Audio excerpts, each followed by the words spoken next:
I decided to drive to St. Vincent's Memorial that Tuesday afternoon to look the man who'd been sleeping with my wife straight in the eye, and when I pushed open the door to room 422, every drop of blood in my body went cold. My name's Hollis Brahms, 62 years old, semi-retired from running a small commercial roofing outfit in Knoxville for the better part of 4 decades. I'm telling you this story because I've been sitting on it for almost 2 years now, and my therapist, a woman younger than my own daughter, keeps telling me that some weights you can't put down until you say them out loud. So here we are. I'm saying it. It started on a Thursday in April of last year. Real ordinary Thursday. I'd been out at a job site off Pellissippi Parkway most of the morning. Came home around noon to grab a sandwich and the second set of measurements I'd left on the kitchen counter. My wife Adeline's car was in the driveway, which surprised me a little because she was supposed to be at her sister's place in Maryville, helping with the new grandbaby. I didn't think much of it. Figured plans changed. I came in through the side door like I always do, kicked off my boots, and that's when I heard her on the phone in the den. She was using a voice I hadn't heard in maybe 25 years. Soft, almost girlish. Laughing at something's what he was saying. I stopped right there on the kitchen tile, one boot in my hand, and I listened. I'm not proud of that part, but I listened. "I miss you too," she said. "I'll be there by 4. Don't start without me." Then a pause. Then she laughed again, that low laugh that used to be mine. "Stop it," she said. "You're terrible." Yes, I'll bring it." I set the boot down real slow, walked back out the side door without making a sound. Got in my truck. Drove 3 blocks and parked at the Walgreens on Kingston Pike and sat there for 45 minutes with my hands on the steering wheel, watching a kid round up shopping carts. I'm going to spare you the part where I confronted her because there wasn't one. Not that day. I'd been married to Adeline for 36 years. We met at a wedding in Chattanooga in 1988. She wore a yellow dress and danced barefoot on the patio after the band quit. I knew before the night was over I was going to marry her. And I did, 11 months later, in her mother's backyard in Cleveland, Tennessee, under a pin oak that's still standing. We raised 2 kids, buried both my parents and her father, got through a stretch in 2007 when I almost lost the business, and we ate beans on toast for 6 weeks straight without complaining. You don't burn down 36 years on a Thursday afternoon, not without knowing what you're burning. So I started watching. Just watching. I'm not a detective, I'm a roofer, but I've got eyes. Over the next 3 weeks, I learned that my wife was driving up to Sevierville every Tuesday and Friday afternoon. She told me she was taking a watercolor class at the community center. There was no watercolor class. I checked. There was a man, though, a man named Davenport Rowe. I learned his name the old-fashioned way, by following her one Friday in my work truck and writing down the address of the condo she let herself into with her own key. Then I looked up the property records at the courthouse on Monday morning like it was any other Monday morning. Davenport Rowe, 29 years old, worked as a physical therapist at a sports rehab clinic up there, single. Owned the condo outright, which I thought was a little unusual for somebody his age, until I dug a little further and found out his parents had died in a car accident when he was 17 and the insurance had set him up. 29. My wife is 58. Her son Brock is 31. That's the number that made me sit down on the floor of my home office. Not 58. 29. 2 years younger than my own boy. I didn't say a word to Adeline. Not one word. I kept eating dinner across from her every night. I kept kissing her on the temple before I left for work. I kept asking her how the watercolor class was going, and she kept telling me lies, and I kept nodding like I believed her. And I think a part of me died in that month and a half just quietly, without any funeral. Then in the second week of June, something happened that I hadn't planned for. Adeline came home from her Friday class white as a sheet of paper. She walked into the kitchen, set down her purse, and started crying. Not theatrical crying, real crying. The kind where the person doesn't know what to do with their own hands. "Honey," I said, because 36 years is 36 years and your reflexes don't know any better. "What happened?" She told me a friend of hers had been hit by a car while jogging, hit and run on a back road outside Sevierville. He was at St. Run on a back road outside Sevierville. He was at St. Run, Vincent's Memorial, unconscious, broken pelvis, bleeding on the brain. They didn't know if he was going to wake up. "What friend?" I asked, and I kept my voice as flat as I could. "Just somebody from the art class," she said. She wouldn't look at me. "You don't know him?" I nodded. I poured her a glass of wine. I told her I was sorry. I told her I'd handle dinner. And that night, after she'd cried herself to sleep in the guest room because she said she needed space, I sat at the kitchen table with a glass of bourbon and decided that I was going to drive up to St. Vincent's the following Tuesday and walk into that hospital room and look Davenport Rowe in the face. I wasn't going to yell. I wasn't going to hit him. He was a man in a hospital bed, and I'm not that kind of man anyway. I just wanted him to see me. I wanted him to know that I knew. That was all I wanted. I thought that was all I wanted. I told Adeline I had a roofing inspection up near Pigeon Forge. She nodded without really hearing me. I drove the 80-some miles up I-40 with the radio off, and I parked in the visitor's lot at St. Vincent's, and I walked through those automatic doors and told the woman at the front desk I was there to see Davenport Rowe family. She looked at her screen and told me he'd been moved out of ICU 2 days earlier. Room 422. 4th floor. The elevator took longer than any elevator I've ever been in. I rehearsed what I was going to say, maybe a dozen times. None of it was right. None of it sounded like a 62-year-old man. It all sounded like a kid in a high school parking lot. Room 422 had the door closed. I stood there with my hand on the handle for what felt like a full minute. I could hear voices inside. A woman's voice. Soft, the way you talk to somebody who's hurting. I thought it might be Adeline. Even though her car wasn't in the lot, I thought maybe she'd driven up another way. I pushed the door open. There was a man in the bed, head bandaged, one leg up in a sling, bruised face, tubes everywhere. And sitting next to him, holding his hand, was an older woman in a navy cardigan and silver earrings, leaning over and crying quietly while a doctor talked to her in a low voice from the foot of the bed. The woman in the navy cardigan turned to see who'd come in. It was my sister Marlene, my older sister, 66 years old, lives in Asheville with her husband Royce. I see her at Christmas and on my mother's birthday, and most years that's about it. I just stood there. I forgot the door behind me. I forgot the speech. I forgot the door behind me. I forgot the speech. Marlene stared at me with her mouth half open, and I stared back, and the doctor, sensing that something private had just walked into his room, excused himself and slipped past me into the hallway. "Hollis," Marlene whispered. "Oh my God." "Hollis, what are you doing here?" "I was going to ask you the same thing," I said. She looked at the man in the bed. He was unconscious. The monitor next to him beeped its slow, steady beep. Then she looked back at me, and her face just sort of crumpled, and she said the thing that I have not been able to unhear for almost 2 years. "He's my son, Hollis. Davenport is my son. I want you to understand something. My sister Marlene had one child, a daughter named Whitley, who's a pediatric nurse in Charlotte and has 3 little girls of her own. That was the family. That was the whole family. There was no son. There was never any son. Except, apparently, there had been. Once. I don't remember sitting down, but I sat down. There was a chair by the window and I found it. Marlene wiped her face with the back of her hand and stood up and closed the door behind me, and then she came and sat in the chair next to mine, and she told me a story I had no idea existed. In the spring of 1995, when Marlene was 36 years old and already married to Royce for 10 years, and Whitley was 4, my sister had a brief affair with a man she'd met at a continuing education seminar in Charlotte. She got pregnant. She didn't tell Royce. She didn't tell our mother. She didn't tell me. She told the man, who was married himself and wanted nothing to do with it, and then she told a counselor at a private adoption agency in Greensboro, and that summer she flew out to spend 3 months with our Aunt Pearl in Tucson to help Pearl recover from her hip surgery. That was the story. Aunt Pearl did have hip surgery. Marlene wasn't there for most of it. She was in a Catholic home for unwed mothers 2 hours north, and in August she gave birth to a boy, and she signed the papers, and she came home. And she never told another living soul.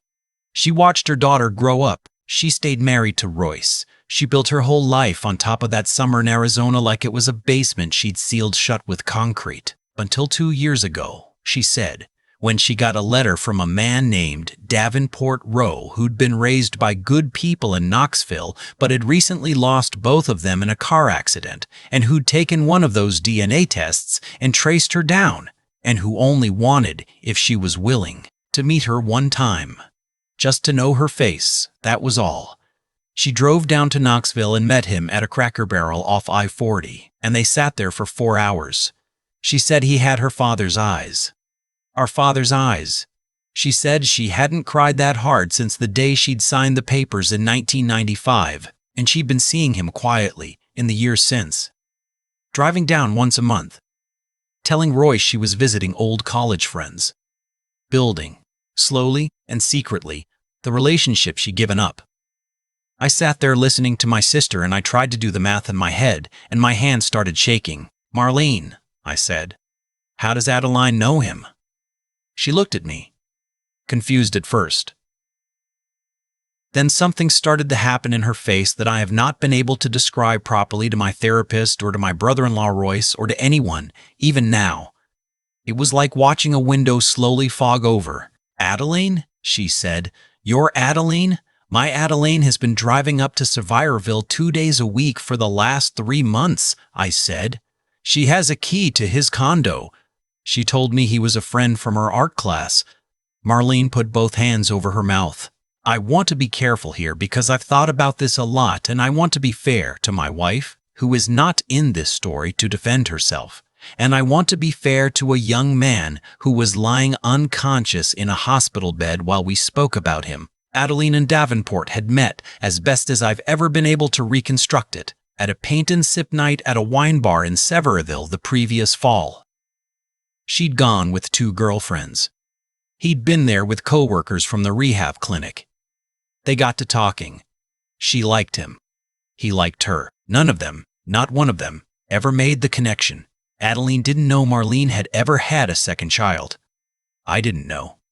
Davenport didn't know that the woman flirting with him at the wine bar was the wife of his biological mother's brother. Marlene didn't know that her brother's wife had ever crossed paths with the son she'd hidden for 28 years.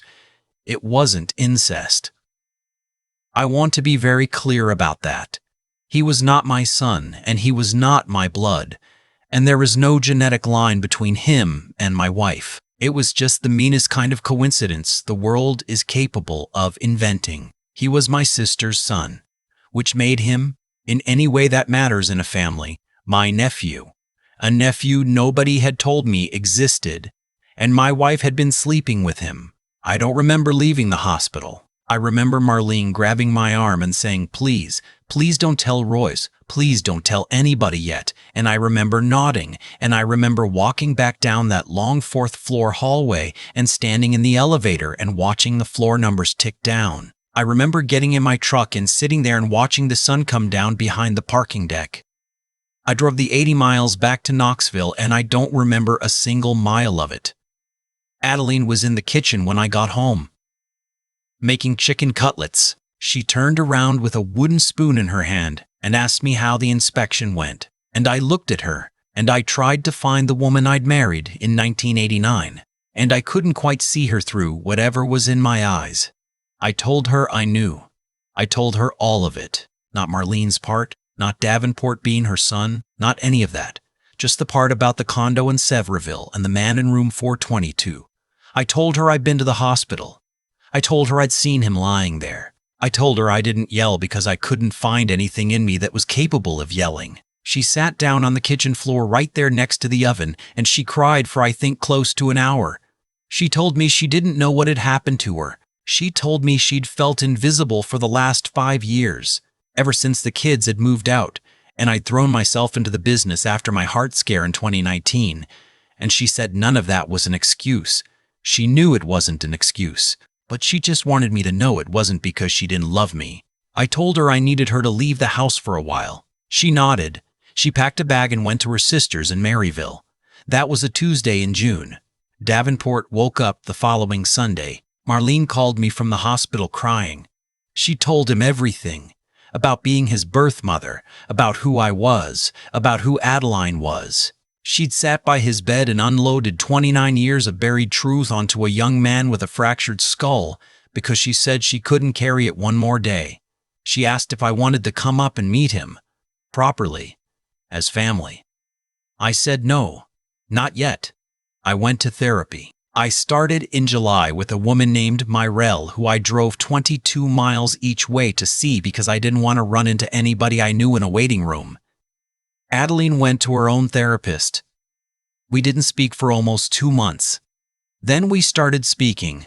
Then we started, very slowly, going to a third therapist together. I'm not going to tell you we worked it out, because I don't think I've earned the right to use a phrase that clean. What I'll tell you is that we're still married, and we live in the same house, and there are nights now, almost 2 years on, when we eat dinner and laugh at something on the TV, and I forget for an hour at a time that any of this ever happened. And there are other nights when I lie awake at 3 in the morning and stare at the ceiling and feel like I'm sleeping next to a stranger I happen to love very much. I met Davenport in October of last year. Marlene drove him down to Knoxville. He was using a cane still. He sat at my kitchen table and we drank coffee for 2 hours, and he apologized to me about a dozen times, and I told him to stop because he hadn't known, and you can't apologize for something you didn't know. I told him about his grandfather, my father, who he'd never met. I showed him a picture from 1972 of my dad standing next to a Chevy pickup in a wheat field in Kansas, and Davenport stared at it for a long time, and then he said, "I have his hands." And he did. He absolutely did. I'd never noticed in the hospital because his hands had been swollen and wrapped, but sitting there at my table holding a coffee mug, he had my father's hands almost exactly. I see him about once a month now. He's my nephew. That's how I introduce him. He came to Thanksgiving at my daughter's house last year. My daughter knows the whole story, more or less, because I told her, because Marlene finally told Royce, because the dam broke and it kept breaking. And once you start telling the truth in a family, it tends to keep coming out for a while, whether you want it to or not. Royce and Marlene are still together. Ed took it harder than I would have guessed. They went away to Charleston for a week in September and came back holding hands, which is more than I expected, and I'm happy for them. Adeline has not met Davenport, and I don't think she ever will. That's the one piece of all of this that I've been firm about. He doesn't want to see her. And frankly, neither do I want them in the same room. Some things you can stitch back together, and some things you just have to leave torn. Adeline understands that. She's never asked. A lot of people, when I've told them pieces of this story, have asked me why I stayed. Why I didn't pack up and start over in Florida, like a man my age is supposed to do when his wife pulls something like this. I don't know that I have a clean answer. I think part of it is that I'm too old to start a life over, and I'm too young to give up on the one I have. I think part of it is that I watched my sister carry a secret for 29 years and watched it nearly destroy 3 families when it finally came up for air, and I decided I wasn't going to live the rest of my life with that kind of weight on me. I told the truth. I stayed. I'm still here. There's one more thing, and then I'll let you go. About 6 months ago, Davenport called me on a Sunday afternoon. He'd been going through some boxes from his adoptive parents' house, the ones his mom had labeled Dav Keep, and he'd found, tucked inside a Bible, a letter from Marlene that she'd written him in August of 1995 and slipped into his paperwork at the adoption agency. She told him later she'd written it without knowing if he'd ever see it. The agency had passed it along to the adoptive family with instructions to give it to him when he was old enough. His parents had kept it for him, but they died before they ever handed it over. He found it himself in a Bible 28 years late. He read it to me over the phone. I won't share the whole thing because it isn't mine. But there was one line in it, near the end, that I've thought about almost every day since. She wrote, "I will never get to know you, but I will think of you every August for the rest of my life, and I hope wherever you are, someone is telling you you matter." He told me he'd kept it in his wallet ever since he found it. He told me he reads it whenever he gets confused about who he is or where he came from.